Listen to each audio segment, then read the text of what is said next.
আসসালামু আলাইকুম। আপনারা সবাই কেমন আছেন? এই যেটা হলো আমাদের আনারকুলির বাগান। চতুর্পাশে পানি। আজকে পানি প্রায় 20 থেকে 25 দিন হয়ে গেছে এই অবস্থায়। আলহামদুলিল্লাহ আমাদের গাছ এখনও কোনো সমস্যা হয়নি। মাঝখানে একটু সমস্যা ছিল, আমরা ছত্রাকনাশক দিয়ে দিয়েছি। গাছগুলো একদম একদম পারফেক্ট ঠিক আছে এখন।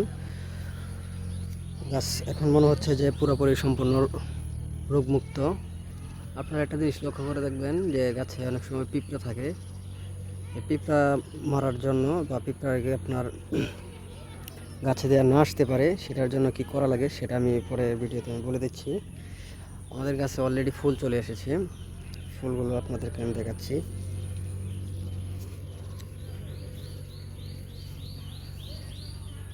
প্রত্যেকটা ডুগায় ডুগায় আপনার একটা থেকে দুইটা ফুল আসছে। এই যে এই গাছটা কত সুন্দর দেখতে, এই গাছটাতে ফুল চলে এসছে। এই যে একটা ফুল দেখেন, ফুলটা 2 থেকে 3 দিনের ভিতরে ফোটার সম্ভাবনা হয়ে যেতে পারে, ফুটতে পারে 2 থেকে 3 দিনের ভিতরে।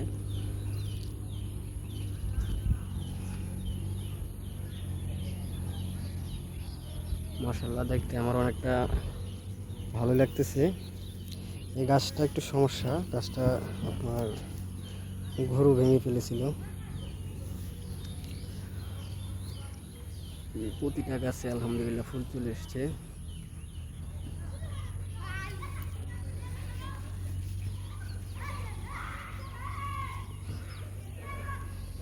আমি সব থেকে যেটা বেশি ভয় করছিলাম পানির জন্য, যে পানি ওঠার পর কি জমি গাছের কি অবস্থা হয় সেটা জানি না। আলহামদুলিল্লাহ সুস্থ আছে।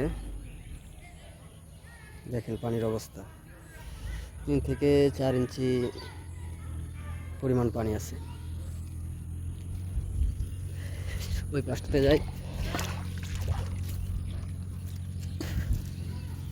এইগুলো ছোট ছোট এখনো, এগুলা প্রায় 1 থেকে 1.5 মাস পরে এগুলা জমিতে রোপণ করছি। আর এইগুলোর বয়স অলরেডি 2 মাসের উপর হয়ে গেছে। আসলে আনারকুলি চারার যে আপনার যে বিষয়টা, চারা দেখে আপনার কিনতে পারলে সব থেকে বেটার হয়। এটা একটা ভালো মানের আনারকুলির চারা আমি লাগাইছিলাম গাছে, জমিতে। আমার কথা একটু উল্টাপাল্টা হতে পারে, কারণ আমি আগে কখনো ব্লগ ভিডিও বানাই নাই বা এরকম ধরনের ভিডিও করি নাই, এবারই ফার্স্ট।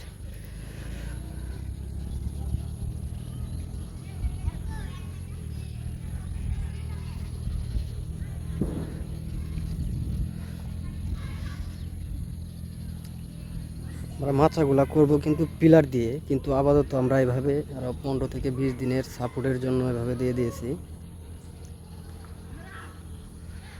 কারণ আমাদের পিলারগুলো যেগুলা বানানো হচ্ছে সেগুলা এখন পর্যন্ত শুকায় নাই।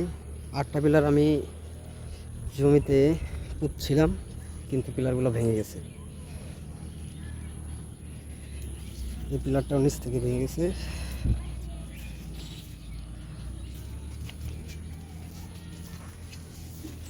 অলরেডি যে একটা ভেঙে পড়ে গেছে, তার জন্য আরও 15 থেকে 20 দিনের একটা সাপোর্টের জন্য আমি এই কাজটা করছি। জানি না এটা কার্যকরী কেমন হবে, আশা করি ভালো হবে। কিন্তু এখন ঝড় বৃষ্টির সময় না, তারপরেও জানি না আল্লাহ কি কপালে রাখছে।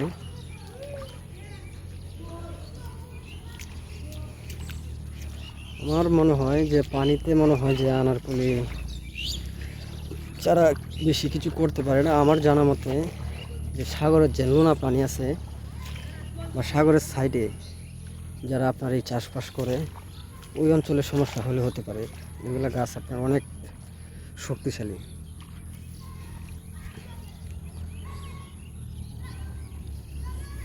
ওই সাইডের অবস্থাটা দেখে কি অবস্থা।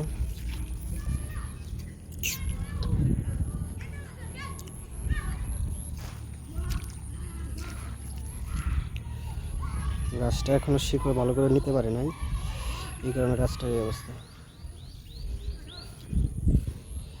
এটা ঠিক আছে, এই গাছটার একটু সমস্যা।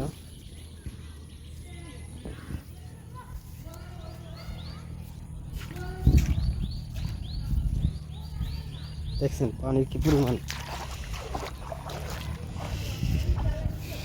এই জায়গায় আপনার অতটুকু পর্যন্ত পানি ছিল, প্রায় গাছের গোড়া থেকে 1 ইঞ্চি নিচে পানি ছিল। জমিতে প্রায় মনে করেন যে প্রায় ঘন্টা পানির উপরে পানি ছিল।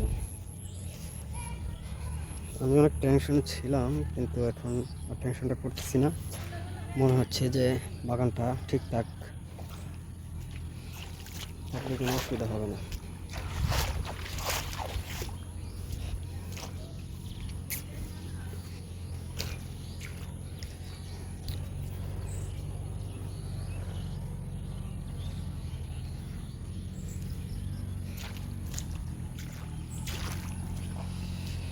সবাইকে ধন্যবাদ। আমার জন্য দোয়া করবেন যে আনারকুলি বাগানটা আমি যেন একদম সম্পূর্ণভাবে যে ফলনটা যে ভালো পাই, এরকম একটা আশা করতেছি। জানি না উপর আল্লাহ কি রাখছি কপালে।